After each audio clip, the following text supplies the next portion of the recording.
This is Abiy Ahmed, the Prime Minister of Ethiopia.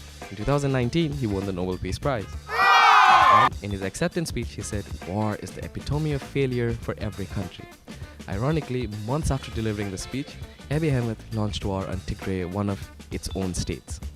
So, in less than 3 minutes, we will try and see how colonialism was a heart of this problem that changed a country which was led by a leader who just won the Nobel Peace Prize into a war-torn civil war state. This is 3 minutes with Anuvit, and let's go. So, when colonialism started, Western nations started invading other people's countries like it did not mean shit. And when Ethiopia saw that happen, it got scared. When its neighboring countries Sudan and Somalia got colonized, Ethiopia started annexing lands around it to create a bigger Ethiopian empire so it could defend itself from Western colonies. It succeeded, but the problem is Ethiopia was not a country that was annexed to bring people of different cultures together, but it was a defense mechanism against colonization.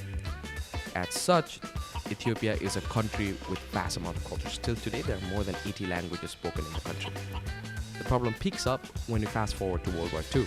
In World War II, Ethiopia decides it wants to annex its neighboring country, Eritrea, and it goes ahead and does so.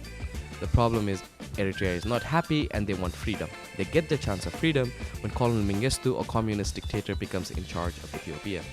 When Mengistu takes charge of Ethiopia, previous problems resurface. Ethiopia was created to protect the greater Ethiopian empire or the people of Amara back then. Mengistu decides that he's going to kill people from other cultures, and he starts an era of red terror by pushing out military in different parts of Ethiopia to kill people from different races. As such, different militia groups form across the country, and two militia groups stand out: EPLF and TPLF. EPLF, Eritrean People's Liberation Front, and Tigrayan People's Liberation Front. They eventually are able to get rid of Mengistu, and Mengistu flees the country because he's scared for his life after the genocide he committed. And then TPLF becomes the strongest political party in the whole country because Eritrea declares freedom from Ethiopia and becomes its own country. After that, TPLF elects Zenawi, who for some reason decide to go on and attack Eritrea and launch a war with them. Ethiopian people are not happy. They replace Zenawi with the man we talked about earlier, Abiy Ahmed. Here is where Ahmed messes up. The war between EPLF and TPLF is not one that started a week ago. It is a war that laid its seat when Ethiopia decided it is going to annex multiple cultures, multiple classes to defend itself against Europe.